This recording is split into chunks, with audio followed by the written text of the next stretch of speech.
Pain heals. Chicks dig scars. Glory lasts forever. Brace yourselves, kids and kittens. I am going to praise some journalists, some media types, some young ladies covering the WNBA. Yes, you heard that correctly. Your ears did not deceive you. Let's get into this. Welcome back to the channel. Thank you so much for being here. Appreciate all your support. Hope you're having a fantastic day. Start of a new year. Shout out to the 19. Hey, do me a quick favor. Besides liking and subscribing, which I ask all the time, and I do appreciate that, please, if you have subscribed before, make sure you're still subscribed because I've had multiple people come to me and say, who have had to resubscribe multiple times because YouTube unsubscribes them. Make sure you're still getting the videos appearing in your feed.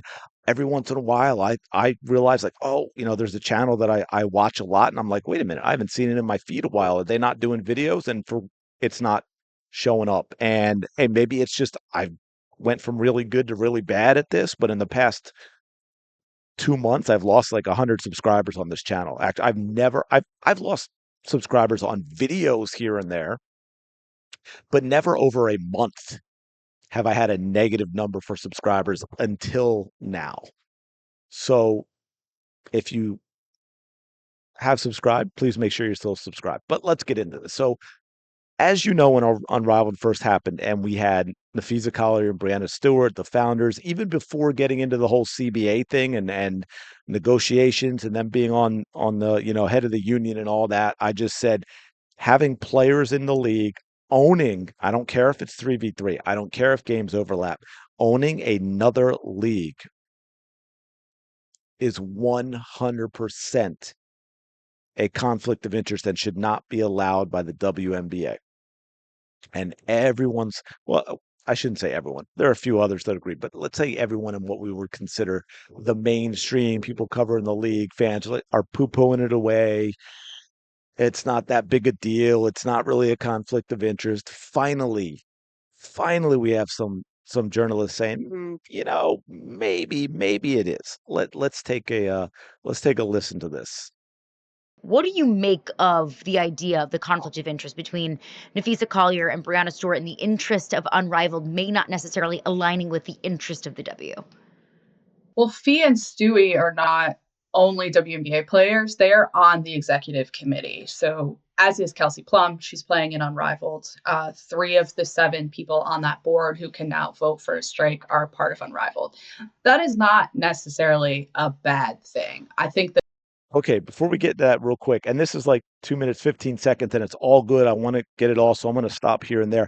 But first, you said 3 of 7 with Unrivaled, and that does not include NECA, who is part of Project B. And I believe, correct me if I'm wrong in the comments, but I believe when I covered it, there's an ownership stake in there, a percentage for her as well. So even though that is not Unrivaled, that is also a conflict of interest with a competing league. So that's a majority of the 7 who now have the ability to vote on striking, having a conflict of interest by having equity in other leagues. The thing about conflict of interest, though, is just the simple fact that you as a person have interests that conflict with one another. Yeah. The key thing is just keeping in mind that that is there. The facts of it are Fee and Stewie run this league that makes them money. There are players who played in the first season who have equity in the league who are able to make money off of this league, right? And that's the thing, is just to keep it in mind that these are 2 different things. If we want to go all the way back, like players have been playing overseas the entirety of the WNBA. That is also a conflict of interest because, as we know, the schedules overlap. You have to make decisions, all of these kinds of things. But now, let me just say something. That is actually a little different. You are talking about players simply playing in another league. They don't have any of the type of power that we're talking about in terms of benefiting from one league necessarily doing better than the other. That is just something that the WNBA, they allowed for a number of reasons because of, salaries and what they paid and it being a very short season and all of that. Again, if it were to grow, which is the key, if it's to grow to where you want it to be, That will, and that may be part that we're not hearing that conversation. I don't know if it'll be in this one or not, but at some point soon, if the WNBA wants to get to where it wants to be, playing in other leagues is going to have to stop. That is going to have to be something in the CBA where they say, no, we cannot allow this to be happening anymore, right? The NBA is not doing it. Major League Baseball is not doing it. NFL is not doing it. So, but that is a little separate. That's a separate issue from what we're getting with players who own a competing league. To say that there is no conflict of interest is absolutely ridiculous because You hear that, Breanna and Napheesa, who repeatedly themselves say, oh, no, there's no conflict of interest at all. I'm sorry, but that right there should have them removed because these are women who are simply lying to your face by saying there's not a conflict of interest when they own a competing professional league. there is. Of course there is. You can say that you'll take your personal interest out of something, but we're all human, right? Like these Yes. biases exist. You can't always totally and completely take maybe a personal interest out of something else. Is it a concern of yours, though? It's always going to be a concern of mine, no matter what we're talking about. And I say this like obviously as a journalist, right? Like this is Right. kind of the number one thing. So I always am concerned that it becomes a part of it. I would hope when you're talking about Stewie and Fee that they understand that as well and can compartmentalize that just like athletes do for anything. But it is certainly a part of these talks and it cannot be overlooked.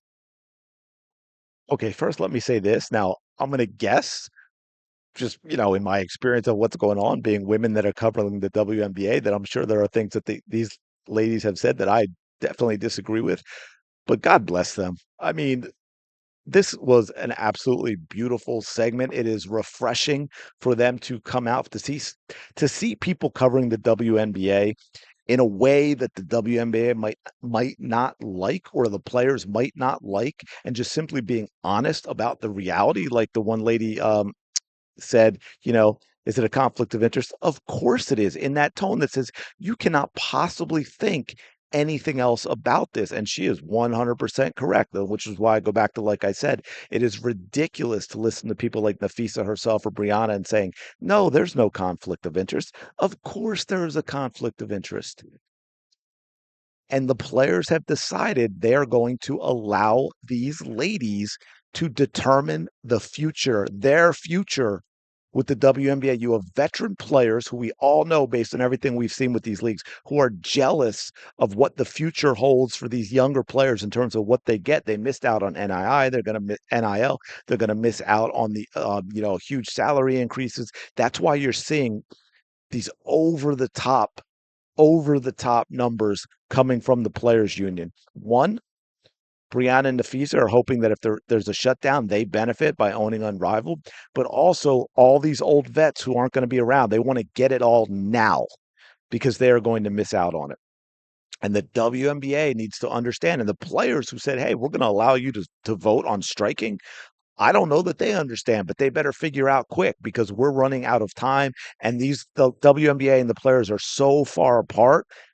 The 2026 truly is in danger. Let me know your thoughts in the comments below. Appreciate you checking out this video. As always, smash the like button, subscribe to the channel. If you think you're subscribed, please make sure you are. YouTube is tricky that way, and I will talk to you later.